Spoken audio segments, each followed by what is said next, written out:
This is at L6A, headquarters station of the New Zealand Association of Radio Transmitters, with the official broadcast for April 2014. Tonight, presidential comment, headquarters news, and on the international scene, 3,100 miles on 630 meters down under. Kicksat and its sprites are now on orbit. Yes, that and more on tonight's NZART official broadcast. Good evening, everyone. Presenting the official broadcast, I'm Jim Meachen, ZL2BHF in Nelson. First up tonight, presidential comment. Here's our NZART President, Vaughan Henderson, ZL1VH. Vaughan? Thanks, Jim, and good evening, everybody. As this broadcast is coming to you on the Sunday of Anzac weekend, I thought it was timely to give you an update on progress towards our plans to recognise the Anzac Centenary commemoration in April 2015.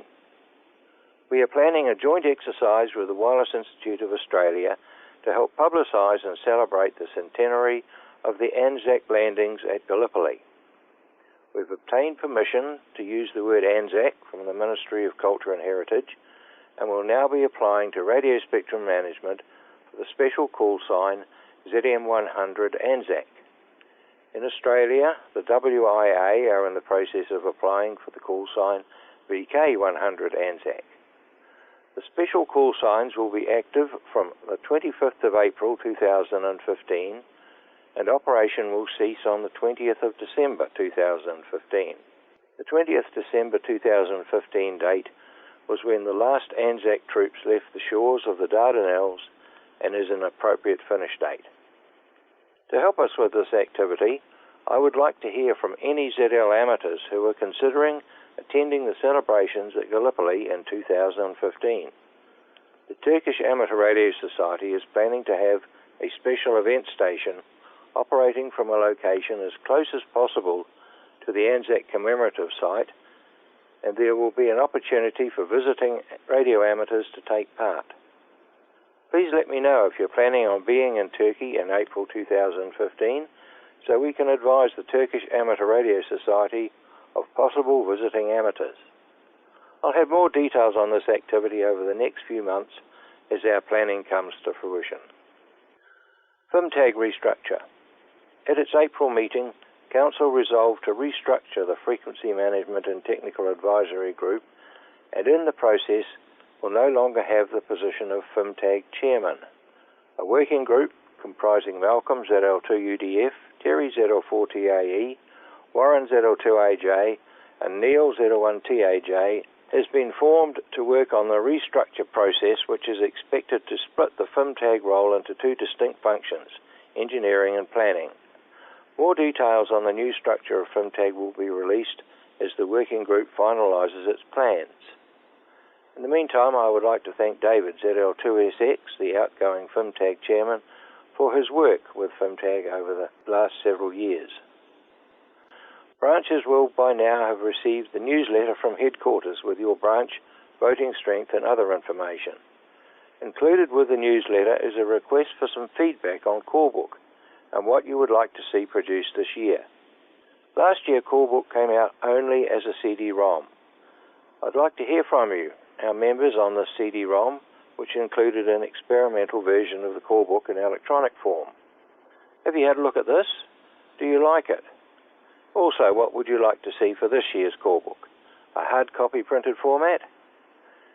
Your next branch meeting could be a good time to discuss this and get your branch secretary to let me know your thoughts.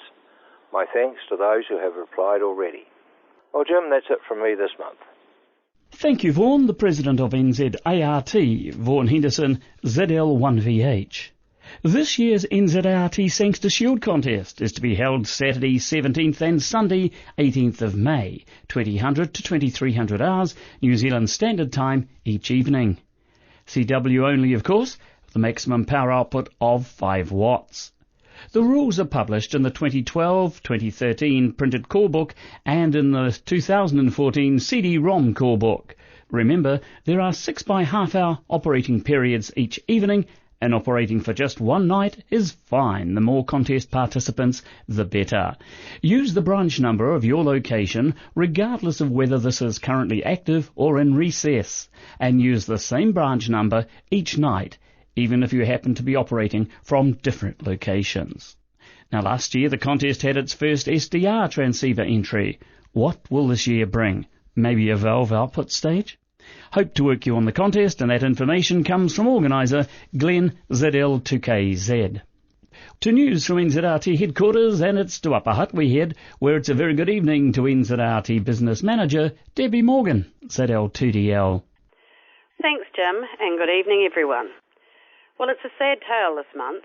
We are now only 4 weeks away from the annual conference, the ultimate opportunity to recognise fellow amateurs for their work and commitment in a branch throughout 2013. And yet we have no nomination for Amateur of the Year nor Young Amateur of the Year, and only one nominee for the ZL1HV Jumbo Godfrey Award. Come on, branches. Are you seriously telling me there has been no one that you wish to acknowledge as going above and beyond in your branch? What a sad state of affairs. Many secretaries were quick to inform me of what I inadvertently excluded from your recent branch circulars posted out.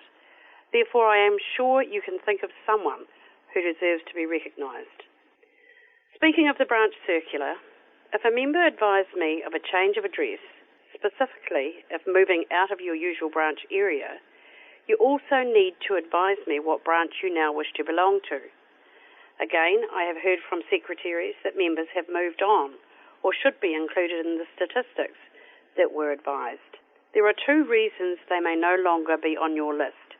1, they have moved. The other, they are no longer financial. If the latter, branches need to consider the opportunity to reintroduce them back to the association, whereby the branch can retain $50 of the $99 membership fee when they forward the membership application form of a relaxed or new member. By relaxed, the person must not have been a member of the association for a period of 3 or more years.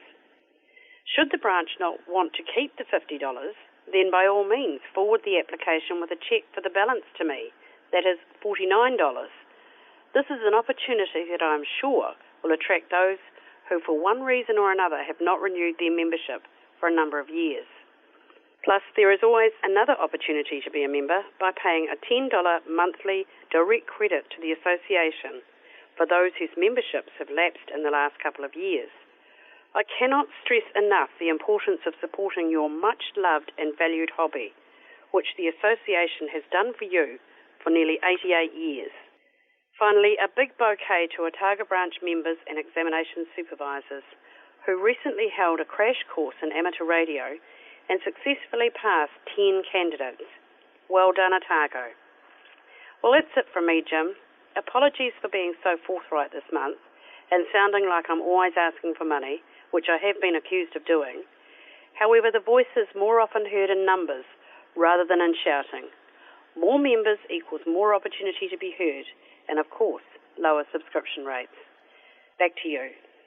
Thank you, Debbie. Debby Morgan, ZL2DL, our NZART business manager. Returning by popular demand, it's the Branch 48 Wanganui Amateur Radio Junk Sale next Saturday, May the 3rd. The auction starts at 10 a.m. at the Wanganui Intermediate School Hall in Dublin Street, Wanganui. That's the same venue as last year. Lots will be accepted from 4 p.m. till 8 p.m. on Friday, 2nd of May, and from 7:30 a.m. to 9:30 a.m. on the Saturday morning of the sale. Full sales conditions and contact information are detailed on page 36 of your copy of Jan-Feb Break-In and on the Wanganui Radio Society webpage at zl2ja.org.nz. Bids will be possible only by registered bidder number. As a bidder, you must register with a $5 fee. This will also provide you with a sale catalogue. That's the Branch 48 Wanganui Amateur Radio Junk Sale next Saturday, the 3rd of May. For a look now at international amateur radio news, we're off to Charleston, West Virginia, to join Newsline's Jim Damron in 8 TMW. It seems perseverance has paid off for longtime 630-meter operator Murray Greenman, ZL1BPU, who uses the special purpose call sign ZL1EE for contacts on that band. Amateur Radio Newsline's Jim Meachen, ZL2BHF, is here with the details. During the week of April 13th to the 20th, ZL1EE had numerous reception reports from Bernd Joseph Wolf, VK5ABN/8, some 2,010 miles away near the city of Adelaide, Australia. But the real payoff came when he learnt that his signal had been copied by Derek Zack, VK6DZ, in the Australian city of Alika, some 3,100 miles to the west. Using the new WSPR2 digital mode, Greenman operated overnight at 200 watts power out into a small 23-foot high Marconi antenna that was squeezed into a 1/5 acre urban lot. This put the effective radiated signal below the maximum 25 watts permitted. It took a week of trying, but with the reception report from VK6DZ, he finally broke the 3,000-mile distance barrier. As elsewhere, the 630-meter allocation here in New Zealand is from 472 kHz to 479 kHz. What undoubtedly helped ZL1EE achieve this remarkable low-frequency DX is that his location is only about 7 miles from our west coast, and most of the path to VK6DZ is over water. It should be noted that activity between Australia and New Zealand on 630 metres is quite strong, especially over the winter months here in the southern hemisphere. The window of opportunity for these contacts appears to be about 2 hours wide from local midnight. For the Amateur Radio Newsline, I'm Jim Meachen, ZL2BHF in Nelson, New Zealand. With the growing popularity of this band in the Southern Hemisphere, there's now a New Zealand 630-meter net that meets every Thursday night local time. Those involved say they are looking for stations in other South Pacific locations prepared to listen and provide signal reports of transmissions as they are heard. The KickSat CubeSat is now on orbit and getting ready to release its cargo of Sprite Pico satellites early in May. After numerous delays, KickSat was carried to space on Friday, April 18th, on board a SpaceX Dragon freight capsule using the company's Falcon 9 reusable booster. This as a part of the CRS-3 resupply mission to the International Space Station. As previously reported, KickSat's beacon can be heard on 437.505 MHz, as well as 2401 to 2436.2 MHz, transmitting various satellite parameters. Once released from their mothership, the Sprites will be transmitting on 437.240 MHz, but each with its own unique digital code.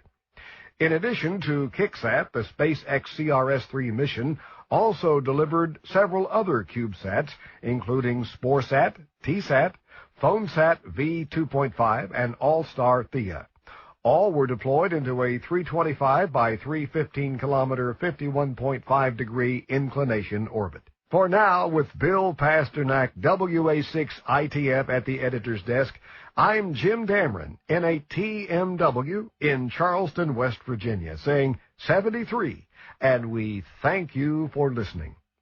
Amateur Radio Newsline is copyright 2014, all rights reserved. Thanks, Jim, and as always, we say thank you to Newsline for the use of their copyright material. To the Waikato and the Radio Electronics Group Incorporated, ZL1REG and ZL2REG are holding their annual equipment sale on Saturday, 10th of May at the Glenview Club, 211 Peacocks Road, Hamilton, commencing 10 a.m. Pre-booked tables are available at $20 or $25 on the day. Now, there's plenty of parking with easy access to the venue, and there'll be access to the venue from 8:30 a.m. on the day for vendors only. Contact Trevor ZL4GJ at 07-843 7365 or email trev99@vodafone.co.nz. Talk in on the 5675 or 8875 repeaters. NZART National Conference this year is being held in Blenheim, hosted by the Marlborough Amateur Radio Club Branch 22. Here's John Neal, ZL3LI, with a conference update. Thank you, Jim, and good evening, everybody. Conference now only 5 weeks away, so Branch 22 has everything in place to welcome you all. Now, full details about the venue, the accommodation, parking, alternative program, timetable, the talk-in station and contact details, they're all on the March-April copy of Break-In, or you may find them also on the NZART website. Queen's Birthday weekend always puts a strain on available accommodation in Blenheim, so if you haven't booked, you are recommended to do so as soon as you possibly can.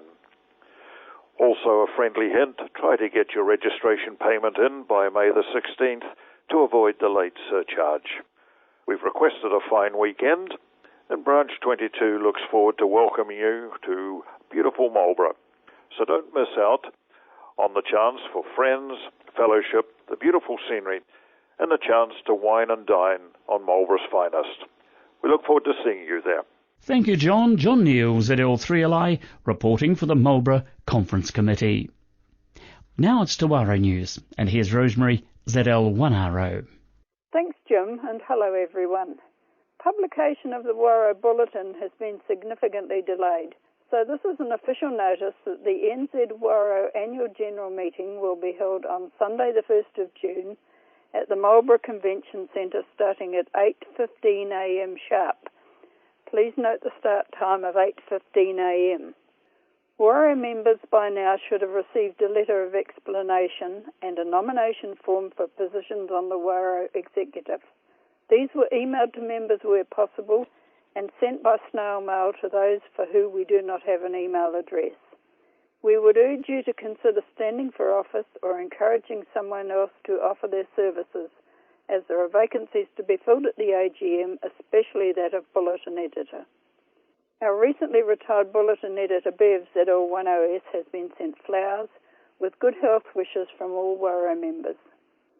WARO's Thelma Super Memorial Contest is on Saturday the 10th of May and Sunday the 11th of May from 0800 to 1000 Zulu each night.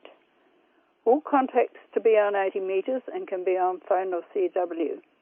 This WARO contest is open to all YLs and OMs. YLs contact YLs and OMs contact YLs and OMs. One contact with each station is permitted in each half-hour period and should consist of an exchange of signal report, serial number and call sign, plus the name of the operator worked. To qualify as a multiplier, WARO stations must have contact with at least 10 different stations, and a bonus station using the WARO call sign ZL6YL will be in operation for random periods and will count as one multiplier on each night of the contest if worked. Scoring. Each log must contain call sign of station worked, cipher sent, cipher received, and the name of the operator and the points claimed for the contact. 5 points for each YL contact, including ZL6YL, 4 points for each non-WARO contact, 3 points for OM contacts, multiplied by the number of WARO members worked, including the bonus station if worked. Logs that will be sent to Kathy, ZL280K, at her call book address no later than May the 23rd. We hope that all WARO members will find time to get on the air, even for a short while during the contest. Full details regarding scoring and log requirements of the Thelma Super Memorial Contest are in the January-February break-in WARO column on page 33, or you can contact any WARO executive member for them. That's all from WARO for April, Jim. Good night, everyone. Thank you, Rosemary. Reporting for WARO, Rosemary Boshier, ZL1RO. Finally, in tonight's official broadcast lineup, it's Branch News. Here's Stephen McNeill, ZL4HG. Thanks, Jim, and good evening, everyone. We start with the Franklin Amateur Radio Club, NZART Branch 10. Their next meeting is on Tuesday the 20th of May at the club rooms in Stadium Drive in Pukekohe, starting 7:30 p.m. The club has a speaker from Counties Power to talk on the topic of smart meters and their possible interference with amateur radio. And you can find more information on how smart meters will be introduced into the area in County News of the 25th of March. To Upper Hutt Branch 63, where the annual general meeting is set for Friday the 2nd of May starting 8 p.m. at the club rooms in Park Street in Upper Hutt. There will also be a review and a discussion on the remits for NZART conference in Blenheim in June. Nelson Branch 26 has its next meeting on Wednesday the 21st of May at 7:30 p.m. at the National Party Electorate Office meeting rooms on the corners of Waimea and Quarantine Roads. There will be discussion concerning NZART remits and a guest speaker, Clive Rowe, to talk on the Canterbury Ring Laser.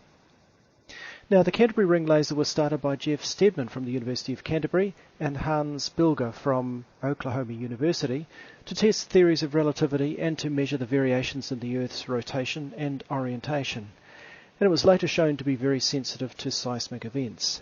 And the talk will describe some of the electronic, RF and instrumentation required to support the laser optical unit. And Clive will also describe the construction of a 4 metre square, €10 million geodesic ring laser in Bavaria, Germany. And finally to Christchurch Branch 05 NZART, which now has its meetings at 5 Idris Road in Fendleton. Visitors are very welcome, of course. The main meeting will be on Wednesday the 7th of May, and the program will involve a special general meeting to change the timing of the club's financial year, followed by the review of remits for NZART 2014 conference.